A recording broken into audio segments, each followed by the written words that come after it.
segmento ST, y si nos da el tiempo, vamos a ver también la angina crónica. Para recordar una vez más, cuando hablamos de síndrome coronario agudo, nos estamos refiriendo en forma genérica, en forma general, a varias enfermedades que pueden producir prácticamente la misma manifestación clínica, por lo menos inicialmente. Como todo síndrome, tiene varias causas o varias enfermedades que producen manifestaciones comunes. Es una emergencia médica, obviamente, porque el paciente puede morir con un cuadro de estos, con cualquiera de ellos. La angina inestable, en general, se la estudia junto con el infarto agudo sin elevación del segmento ST. Tiene algunas diferencias que lo vamos a ver, pero en general comparte muchas características y en la mayoría de los artículos, de las guías, se habla solamente en conjunto lo que es el síndrome coronario agudo sin elevación del segmento ST. ¿Qué es una angina inestable en general? Para tener un concepto grande, pues es la evidencia de isquemia en reposo con mínimo esfuerzo en ausencia de necrosis.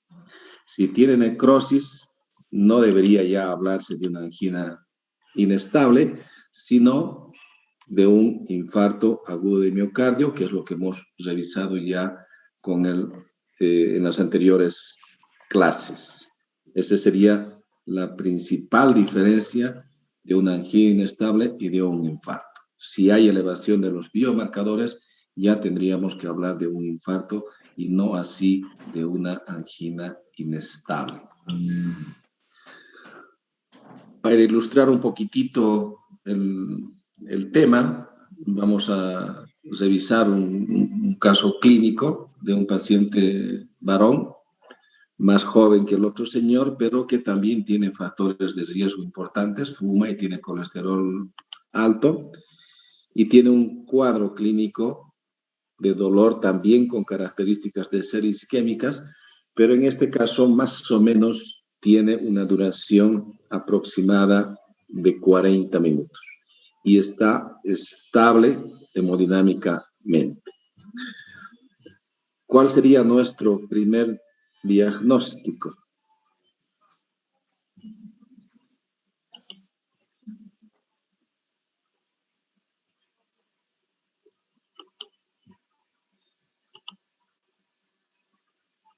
¿Alguien quiere opinar? Un síndrome coronario agudo, doctor. Un síndrome coronario agudo. Muy bien, ese sería nuestro diagnóstico inicial porque no tenemos otros elementos que nos permitan afinar más el diagnóstico. Entonces, ya hemos visto, lo que hacemos es inmediatamente un electrocardiograma. ¿Alguna alteración que vean en este electrocardiograma que sea compatible con cardiopatía isquémica?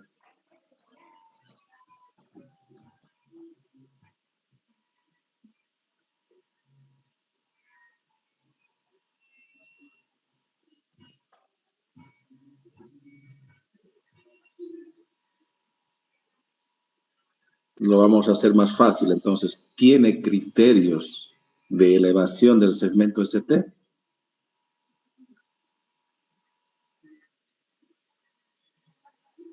No, parece que no, doctor. Parece que no. Muy bien. No cumple los criterios que hemos revisado en la anterior clase. Entonces, si tenemos a ese paciente con esas características de dolor, hacemos el diagnóstico de síndrome coronario agudo, le hacemos este electrocardiograma y no vemos elevación del segmento ST que cumplan los criterios descritos, ya avanzamos más en el diagnóstico y será un síndrome coronario agudo sin elevación del segmento ST. Hasta ahí podemos llegar, digamos, con el electrocardiograma. No podemos hablar todavía de un infarto agudo de miocardio porque no sabemos cómo estarán sus biomarcadores. Si los biomarcadores van a ser negativos, el diagnóstico será una angina inestable, pero si se va a ser positivo, va a ser un infarto agudo sin elevación del segmento ST. En forma global, en forma general, se habla no elevación del segmento ST porque puede tener otro tipo de alteraciones. Lo más común es que el que el ST esté infradesnivelado, por debajo de la línea de base. Y más o menos se dice 0.5 milímetros, es decir, si quieren hablar en milivoltios, sería 0.05 de milivoltios y que sea horizontal o descendente. Puede ser solamente alteraciones en la onda T o puede inclusive tener elevación del segmento ST, pero no persistente. Si se eleva y vuelve a lo normal, pues todavía podemos englobar en lo que es el síndrome coronario agudo sin elevación del segmento ST. Y en ocasiones puede ser normal.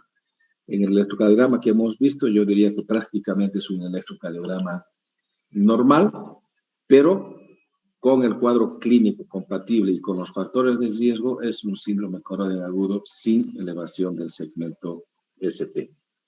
Para recordarles solamente las características isquémicas del infradesnivel del segmento ST, tiene que ser horizontal o descendente y además por lo menos de medio milímetro a 2 cuadraditos o 0.8 segundos a partir del punto J. Ese es un infradesnivel compatible con cardiopatía isquémica. Las alteraciones en la onda T, que pueden ser hacia abajo o hacia arriba, como criterio en general se dice que basta 0.1 milivoltio, es decir, un cuadradito de infradesnivel, que también sea simétrica, la rama inicial y la rama final son las mismas, es compatible con cardiopatía isquémica. Y si está elevada la onda T, creo que ya vimos la anterior vez, también existen algunos criterios de voltaje.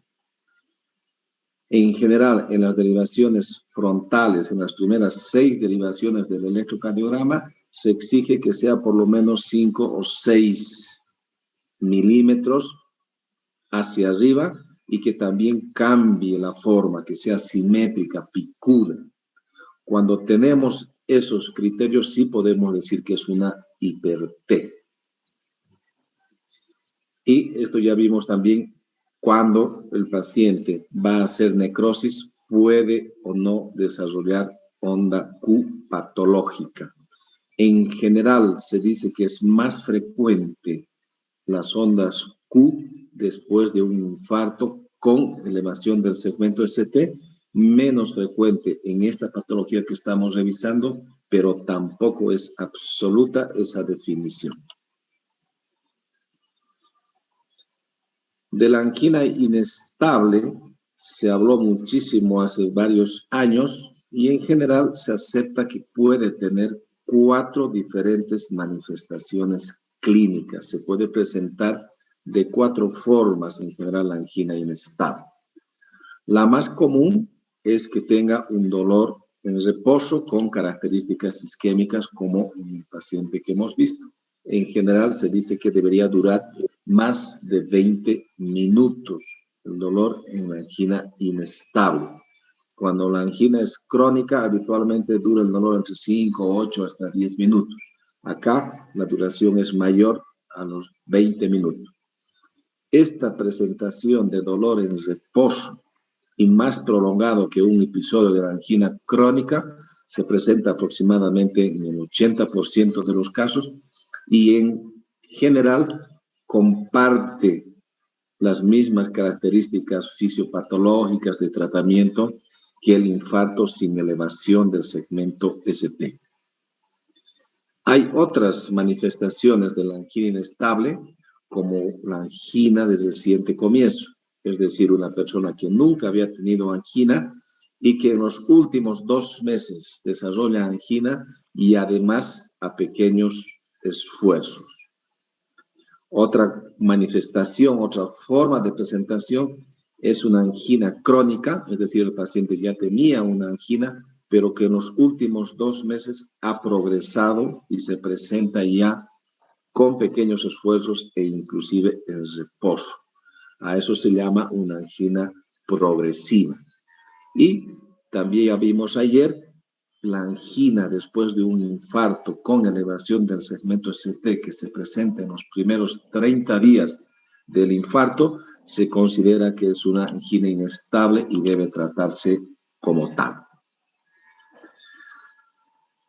Hasta acá ya más o menos nos hemos orientado en el diagnóstico, aunque no tenga alteraciones electrocardiográficas por la clínica y los factores de riesgo, vamos a tratar como un síndrome coronario agudo sin elevación del segmento ST, para lo cual vamos a implementar inicialmente un tratamiento farmacológico, vamos a estratificar el riesgo y como tercer objetivo, si ustedes quieren, recién vamos a pensar en qué pacientes necesitan hacerse una angiografía para pensar en algún procedimiento de revascularización, ya sea percutánea o sea quirúrgica.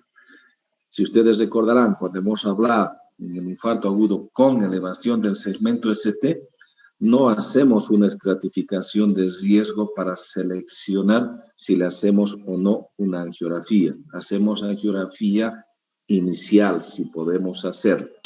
Acá, en cambio, de hacer la angiografía, en general, salvo excepciones que la vamos a ver, podemos tomarnos un tiempo prudencial. Pero sí debemos iniciar rápidamente una terapia farmacológica que en general tiene dos objetivos.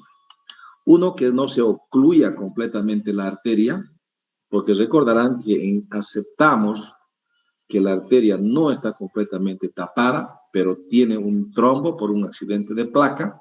Entonces, nuestro objetivo de tratamiento farmacológico inicial es, primero, que no se ocluya completamente esa arteria y no nos produzca un infarto con elevación del segmento ST. Y por otro lado, se hace un tratamiento antiisquémico para disminuir el consumo de oxígeno y de esta manera reducir la probabilidad o el tamaño de la necrosis que pueda existir. Como en el infarto agudo con elevación del segmento ST, hay que hacer una terapia antitrombótica amplia con dos antiagregantes plaquetarios de diferente grupo. La que tenemos en Cochabamba, aspirina más clopidogrel. En otros lugares hay otros antiagregantes que se están utilizando que tienen algunas ventajas, pero que en general no son significativas. Si tenemos clopidogrel más aspirina, es una buena combinación. Si contaríamos con otro antiagregante, posiblemente podríamos reemplazar el clopidogrel con otro antiagregante plaquetario. Y además de darle doble terapia antiagregante, también voy a utilizar anticoagulación para tratar de que esa arteria no se tape. En este cuadro, a diferencia del infarto con elevación del segmento ST, sí es útil hacer una terapia antiisquémica inmediata. Aquí sí tiene un rol importante los nitratos y también los beta bloqueadores. Y si tenemos contraindicaciones a los beta bloqueadores, pues recurrimos a los antagonistas cálcicos. De entrada, el paciente tiene que recibir toda esta medicación tratando de reducir, como les digo, la probabilidad de que se ocluya completamente y de que se comprometa mayor extensión del miocardio. Al igual que cuando hay elevación del segmento ST, es imprescindible una terapia hipolipemiante. Como vimos en la primera clase de prevención cardiovascular, pues hoy en día nos exigen valores muy bajos de colesterol LDL como opción de tratamiento en toda persona que tenga cardiopatía isquémica. Ese es el tratamiento farmacológico inicial en este cuadro. No está incluido acá trombolíticos. En general no se utilizan trombolíticos cuando no hay elevación del segmento ST, porque no ha demostrado mejorar el pronóstico, sobre todo la mortalidad. En cuadros como en este, nosotros comparamos, además del tamaño del infarto, las alteraciones electrocardiográficas, etcétera, puntos más duros para exigir un beneficio de un medicamento que potencialmente puede tener complicaciones. Se ha utilizado hace muchos años trombolíticos por el razonamiento lógico. Hay un trombo en la arteria que casi está obstruyendo la arteria.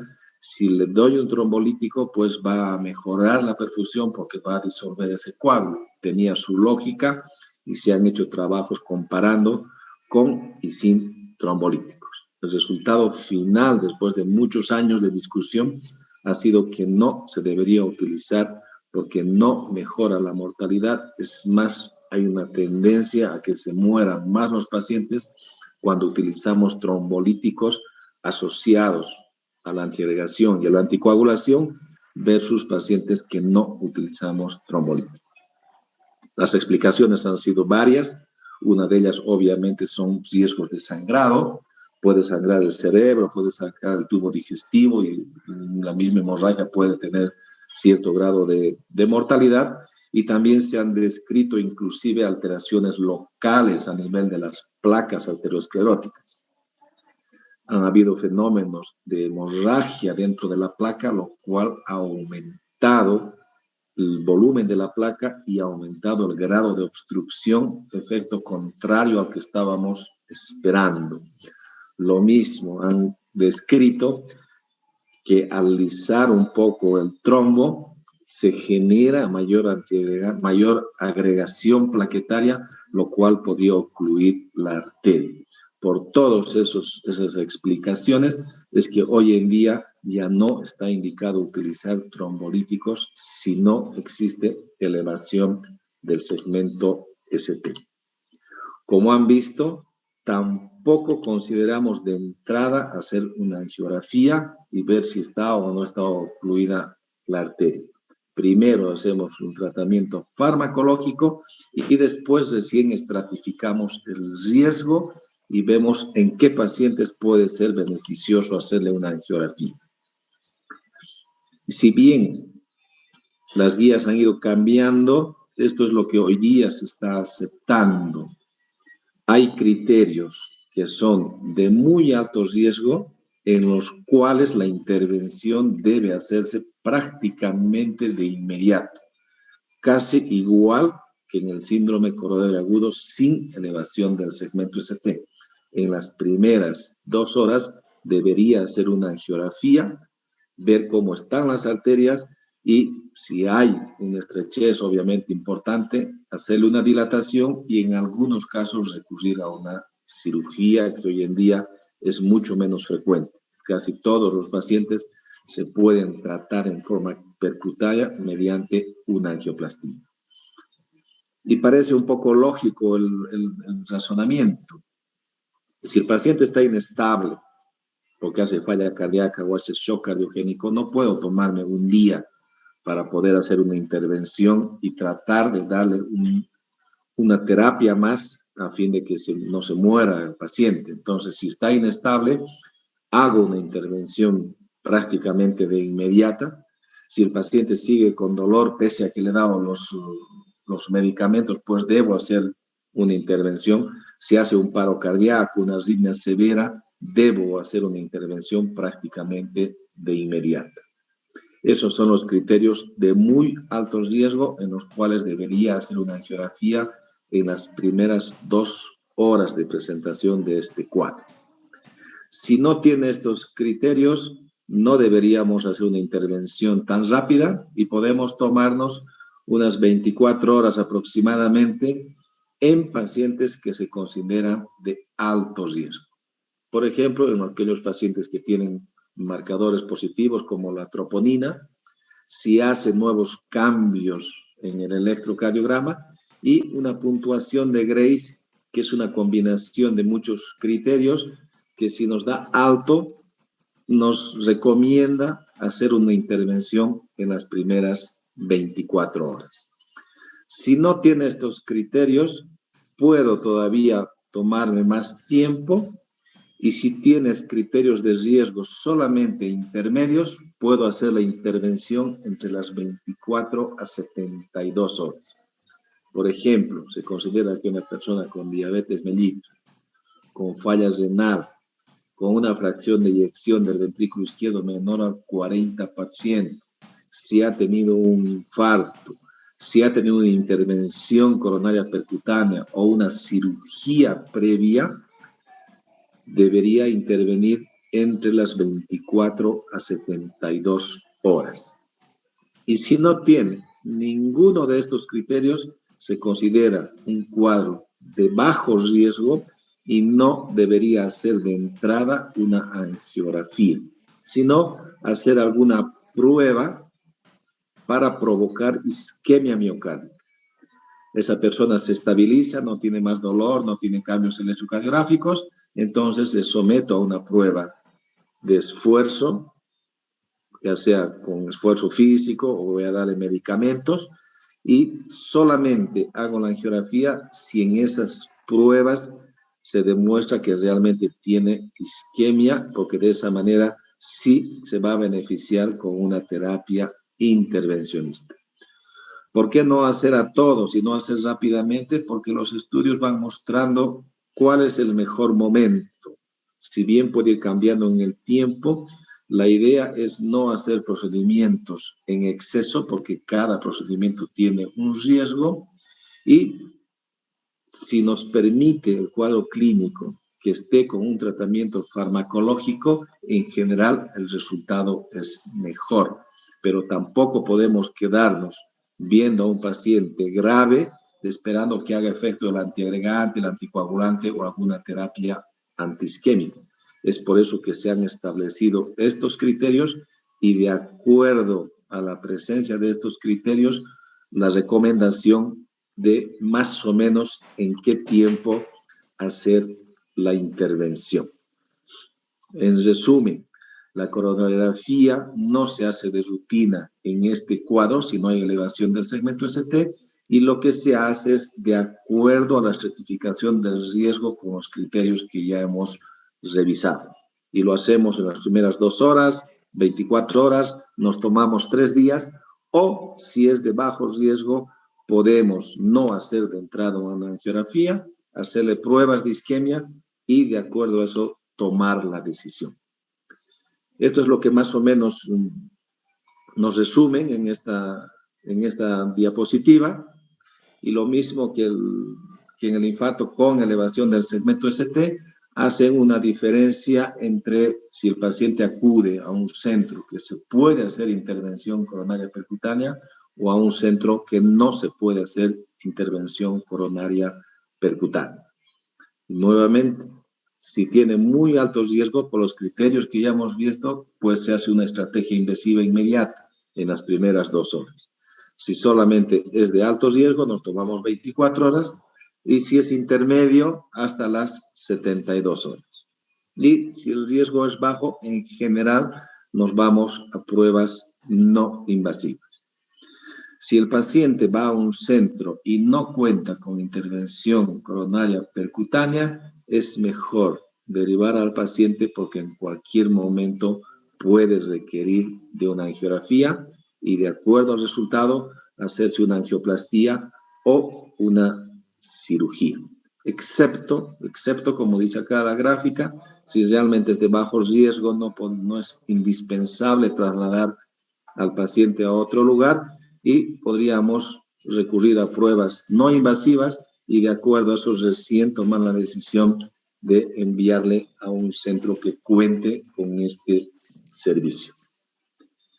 Una vez que hacemos la angiografía, ya les dije, podemos abrir nuevamente la arteria o podemos devolverle la circulación, por eso se llama revascularización, en forma quirúrgica o en forma percutánea con una angioplastía. Obviamente, en los casos que se puede hacer con la seguridad que deberíamos tener con estos procedimientos, se recurre a la angioplastía. En casos que la anatomía no lo permite, porque son muchos vasos muy calcificados, obstrucciones o lesiones muy largas, etc., es preferible hacer una cirugía que una angioplastía cuando estimamos que no va a poder tener muy buen resultado. Pero posiblemente más del 90% de las personas con infarto sin elevación del segmento ST se puede hacer el tratamiento de las lesiones mediante una angioplastía percutánea y no mediante una cirugía. ¿Alguna pregunta que tengan hasta acá?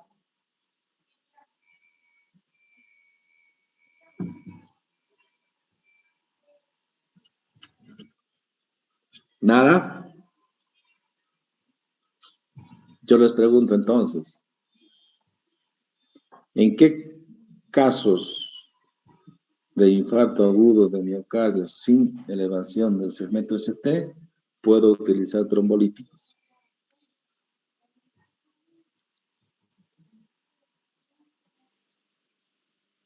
En ninguno, doctor. En ninguno. Muy bien. Pregunta de examen, por si acaso. ¿Alguna pregunta que tengan ustedes? Doctor, yo tengo una pregunta. ¿Qué pasaría si el paciente que ingresa no tiene elevación del segmento ST, pero luego progresa durante el manejo que se va a realizar a la elevación del segmento ST mientras estamos controlando todavía con el electrocardiograma? ¿Qué tendríamos que hacer? Inmediatamente le hacemos una angiografía. Le hacemos una angiografía y lo tratamos ya como un paciente que tenga elevación del segmento ST. Más o menos se estima en 20 minutos. Si el ST persiste más de 20 minutos, ya se considera elevación del segmento ST y se lo trata como tal. Si dura menos de 20 minutos la elevación del segmento ST, todavía podemos ser más conservadores. Muchas gracias, doctor. ¿Alguna otra pregunta? La última pregunta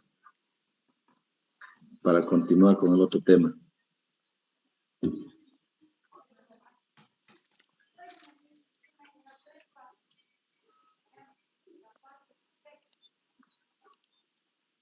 Bueno, si no preguntan, yo les voy a preguntar en el examen directamente.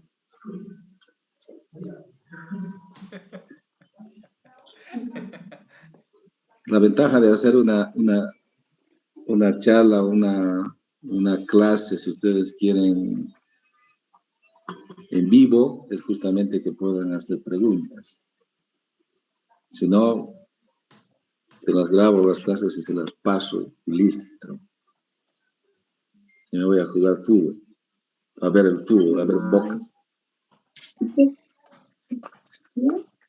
Muy bien, si no hay más preguntas, entonces vamos a pasar a otro componente o a otra manifestación de la cardiopatía isquémica, que es la angina crónica. En la mayoría de los textos ustedes van a encontrar como angina crónica estable, pero hoy en día están eliminando la última parte de esta enfermedad. No quieren ya colocarle el segundo apellido estable. No quieren ponerle el nombre de estable porque dice que da lugar a que una persona se confíe, que el médico y el paciente se confíen. Y puede tener complicaciones si nos confiamos demasiado en este cuadro.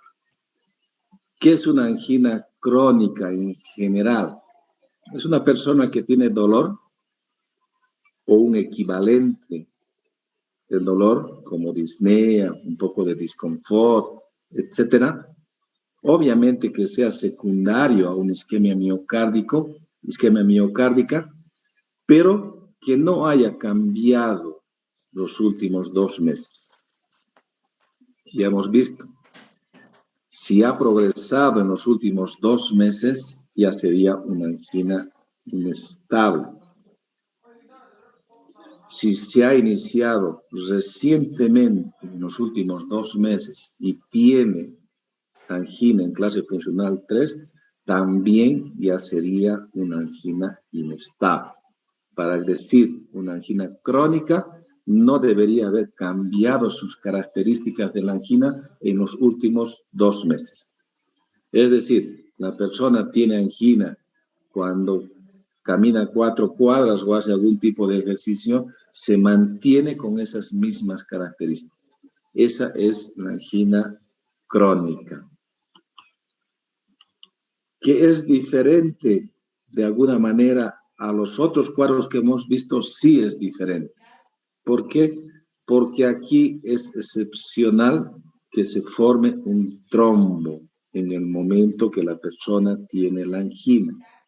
El mecanismo fisiopatológico no es por formación del trombo, es por un desbalance entre la oferta y la demanda de oxígeno o de sangre, como quieran llamarlo.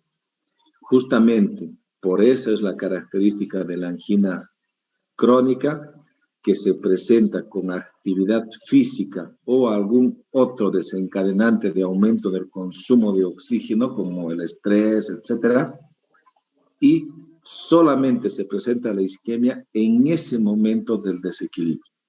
Si la persona recibe nitroglicerina o se le indica reposo o deja de hacer la actividad que está haciendo, el dolor va a desaparecer. La isquemia en este caso es transitoria, no es persistente.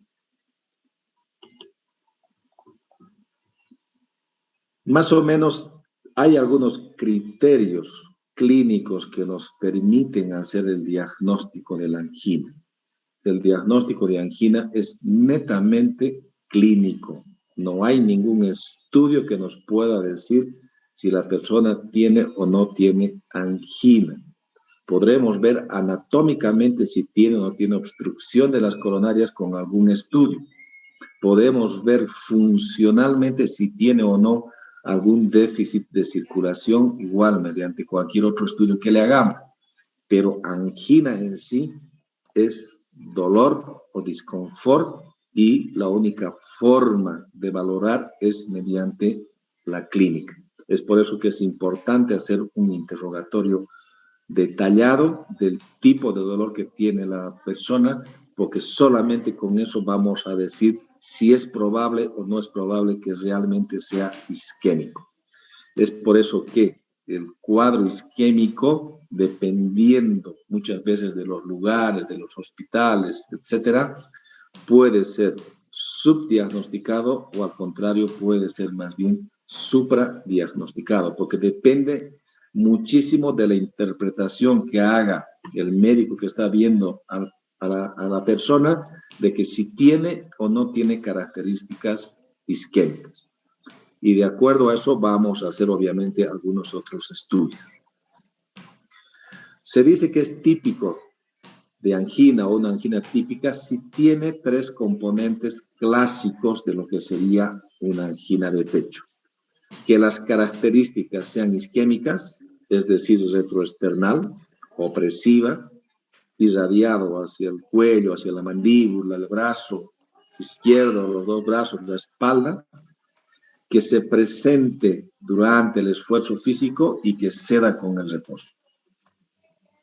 Si tenemos la suerte de que una persona tenga esta manifestación así tan clara, se habla de una angina típica y pues tenemos más del 90% de probabilidades de que realmente tenga una obstrucción significativa coronaria que justifique este tipo de molestias.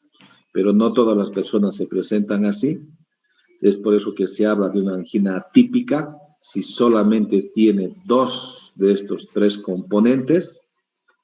Si tiene uno solo o ninguno de ellos, se dice que no es anginoso, y hay que recordar que en algunas personas, sobre todo personas que tienen diabetes, personas que tienen enfermedad renal crónica, que tienen alguna alteración mental, pacientes muy ancianos, pueden haber otras manifestaciones de isquemia miocárdica que se llaman equivalentes anginosos.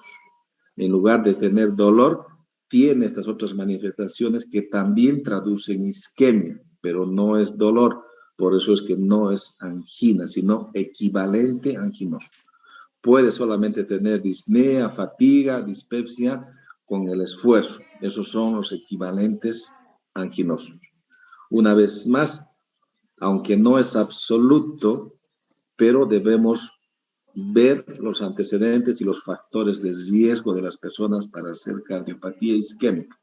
La misma manifestación clínica va a tener una interpretación diferente si una persona tiene cierta edad y factores de riesgo importantes versus una persona joven que no tenga factores de riesgo y posiblemente en él puede tener otra causa de dolor de pecho, aunque comparta algunas características de la angina de pecho. Más o menos igual que con la disnea en la insuficiencia cardíaca, la angina se puede clasificar funcionalmente en 4 estadios, de acuerdo a con qué actividad, con qué esfuerzo va a tener dolor, igualito que con la disnea, solo que en lugar de disnea aquí es dolor de pecho, y nosotros debemos interrogar con qué actividad tiene el dolor, y eso nos sirve inclusive para seleccionar algunos estudios complementarios. ¿Qué hacemos en esta persona? Otra vez más, el electrocardiograma en la cardiopatía isquémica es muy útil, determinante. Si la persona no tiene dolor en el momento que le hacemos el electrocardiograma, por lo menos el 50% no va a mostrar ninguna alteración. Es por eso, como les digo una vez más, lo crucial es el interrogatorio y la interpretación de las características del dolor. Si tiene alguna alteración, puede haber alteraciones en el segmento ST y la onda T. A veces las personas ya han tenido un infarto, que es lo que podemos ver en el electrocardiograma. Podemos ver arritmia ventricular, bloqueo de rama izquierda, que puede ser también un marcador de que el paciente ya tuvo un infarto. Si hacemos el electrocardiograma durante el dolor, que es el momento en que va a estar con isquemia, sí vamos a tener algunas alteraciones, sobre todo de presión del segmento ST, y obviamente de acuerdo al número de derivaciones que están comprometidas, nos puede más o menos estimar el tamaño que tiene, la extensión que tiene la isquemia. En general, se dice que es grande cuando compromete 4 o más derivaciones del electrocardiograma estándar de 12 derivaciones.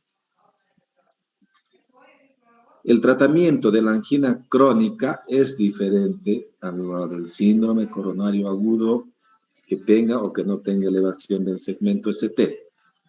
Y el tratamiento básicamente va dirigido al episodio agudo, es decir, si la persona ha tenido o tiene el dolor, o el tratamiento solamente va a ser un tratamiento antiisquémico regular para prevenir que tenga un infarto.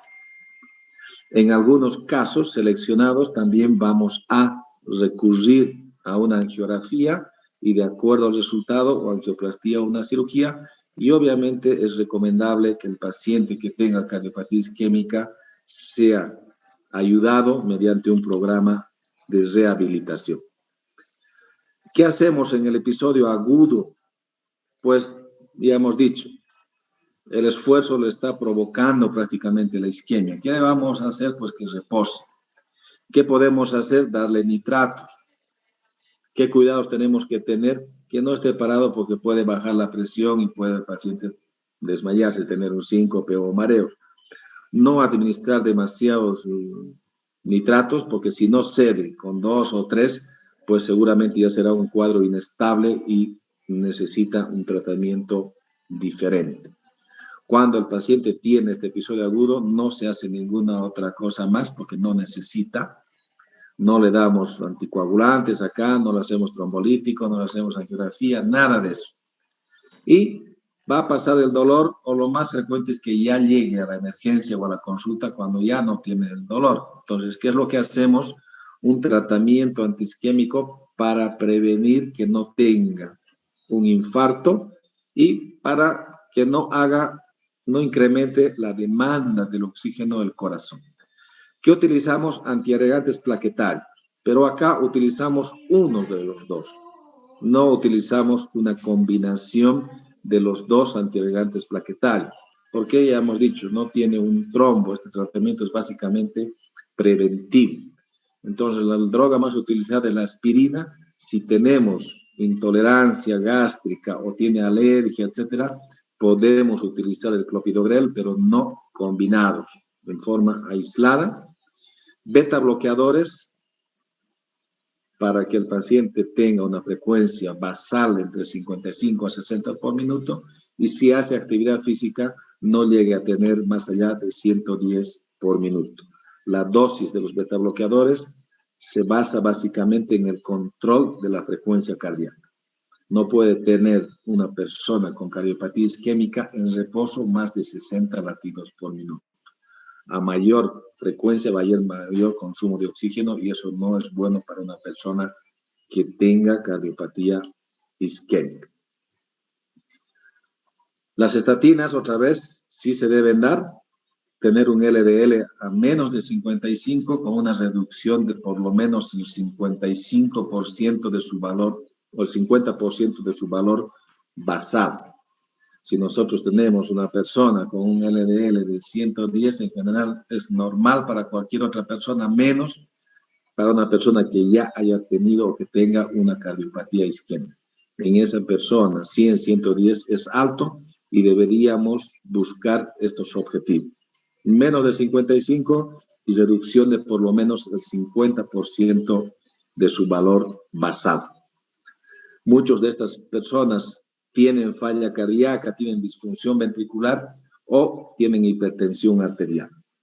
Si no responden a los beta bloqueadores, son muy útiles los inhibidores de la enzima convertidora y algunos recomiendan y dicen que prácticamente toda persona con cardiopatía isquémica se podría beneficiar de este grupo de drogas. Los antagonistas del calcio que no sean del grupo del nifedipino tienen algunos efectos que se parecen a los beta bloqueadores. Entonces es una segunda opción de tratamiento cuando no puedo utilizar beta bloqueadores. Si tiene asma o tiene cualquier otra contraindicación, utilizo antagonistas cálcicos, pero no del grupo de hidropiridínicos, porque ellos más bien aumentan la frecuencia cardíaca. Lo que yo quiero es bajar la frecuencia cardíaca. Los nitratos no tienen prácticamente ningún valor en la angina crónica, no deberíamos utilizarlos, salvo excepciones que el paciente esté ya con todos los medicamentos que hemos dicho y que tenga algún episodio todavía de dolor. Debería ser la excepción. ¿Qué hacemos con este paciente? Le damos el tratamiento farmacológico y valoramos funcionalmente, inicialmente, cómo le va, cómo está. Y lo más común es hacerle una prueba de esfuerzo. Si su electrocardiograma basal no tiene bloqueo de rama izquierda, no tiene gran hipertrofia, no tiene Wolf, no tiene ninguna otra alteración electrocardiográfica que nos limite que se presente alteraciones durante el esfuerzo, hacemos un esfuerzo físico con monitoreo del electrocardiograma. Entonces, en reposo puede estar normal, pero si le hacemos hacer ejercicio y provocamos isquemia, obviamente puede haber alteraciones del segmento ST o la onda T, que eso es lo que buscamos. Si la persona puede hacer una prueba de esfuerzo suficiente con la medicación, no necesitamos hacer procedimientos invasivos como una angiografía. Pero si a poco de iniciado el ejercicio hace alteraciones electrocardiográficas, tiene dolor en el pecho, hace hipotensión, son criterios de alto riesgo y en esos casos sí se justifica hacer una angiografía y de acuerdo a eso, o angioplastía o cirugía. ¿Qué podemos hacer? También podemos hacer una ecocardiografía. O hacemos en reposo o también hacemos con esfuerzo físico o con medicamento. ¿En quiénes es más útil? En las personas que tienen alteraciones en el electrocardiograma que nos limitan interpretar. Si tiene un bloqueo de rama izquierda, ya hemos dicho que puede tener alteraciones del segmento ST y la onda T. Si le hago hacer esfuerzo a esa persona, no voy a poder decir si tiene o no tiene nueva alteración del segmento ST, porque ya lo tiene por el bloqueo. Entonces, en estas personas hago una ecografía en la cual yo voy a ver la contractilidad, ya no voy a ver solamente el electrocardiograma, y voy a ver si con el esfuerzo físico o con fármacos presenta alteraciones de la contractilidad. Si tiene alteraciones de la contractilidad, pues asumimos que son por isquemia y vamos a recomendarle seguramente una angiografía invasiva. Otro método que está bien descrito en todos los textos, que en Cochabamba por lo menos no contamos en este momento, es hacerle una gammagrafía, que básicamente es el mismo fundamento que un ecoestrés, solo que en lugar de mirar con el transductor, lo que se hace es inyectar radioisótopos y que van a captar las zonas que tienen perfusión. Si no hay perfusión, pues quedan zonas sin captar, lo cual nos muestra que esas zonas están isquémicas. La coronografía, que es un procedimiento invasivo, seguro evidentemente, pero no exento de riesgos, son pocos frecuentes, pero pueden ser severos, así que no a toda persona hay que hacerle una coronografía por cateterismo. Es el mejor método como para ver anatómicamente cómo están las arterias para seleccionar el tipo de tratamiento, pero no deberíamos hacer a todos. Además de que tiene un costo relativamente alto, no está exento de riesgos, aunque sean poco frecuentes. Entonces, ¿en quiénes se justifica? En personas que sean de alto riesgo. Si le hago hacer una prueba de esfuerzo, tiene alteraciones del segmento ST, le baja la presión, tiene dolor en el pecho, se va a infartar en cualquier momento. Entonces, sí justifica hacerle la angiografía y de acuerdo a lo que encontremos, hacemos el tratamiento. Pero si no tiene esos criterios, la persona puede seguir perfectamente con tratamiento farmacológico. Lo que se está haciendo mucho hoy en día en otros lugares, en Cochabamba se hace, pero no con la frecuencia que se hace en otros lugares, es hacer una angiografía coronaria, pero en lugar de ser invasiva, de entrar directamente en la arteria, lo que se hace es por tomografía con inyección de contraste solamente en una vena periférica. En la angiografía invasiva hay que entrar por la arteria radial o por la femoral y llegar hasta las arterias e inyectar el contraste. Con la tomografía solamente hacemos inyección endovenosa y nos puede dibujar las arterias coronarias. Es muy útil, pero tiene sus limitaciones. Un estudio normal prácticamente nos descarta una enfermedad coronaria importante. Tiene un alto valor predictivo negativo. Pero si tiene mucho calcio o tiene obstrucciones, no es suficiente para tomar decisiones con esa información. Si encontramos eso, tenemos que hacerle una angiografía invasiva. Entonces, ¿cómo seleccionamos? Más o menos de acuerdo a la probabilidad clínica que tenemos de que si va a tener o no enfermedad coronaria. Si es muy probable una persona que tiene muchos factores de riesgo, cuya clínica es muy típica, hacemos directamente una angiografía invasiva porque además le vamos a poder hacer tratamiento en ese mismo momento. Pero si es una persona que no tiene tantos factores de riesgo, que su clínica no es muy típica y tenemos dudas y estamos más inclinados a que no va a tener enfermedad coronaria, perfectamente podemos recurrir a una angiografía por tomografía. La limitación, por lo menos acá, es que tiene un costo también importante. Entonces, a veces se suma la tomografía y después hay que hacer la angiografía y muchas veces es un factor por el cual el médico y el paciente eligen directamente hacer una angiografía invasiva. Pero si nos olvidamos de los costos, las decisiones deberíamos tomarlos netamente desde el punto de vista científico y no económico. ¿Alguna pregunta?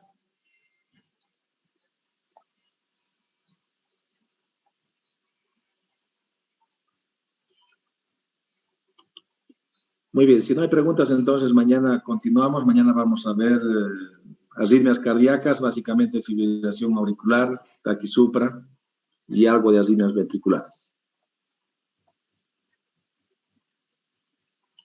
Chao, hasta mañana. Doctor, hasta mañana. Chao, chao.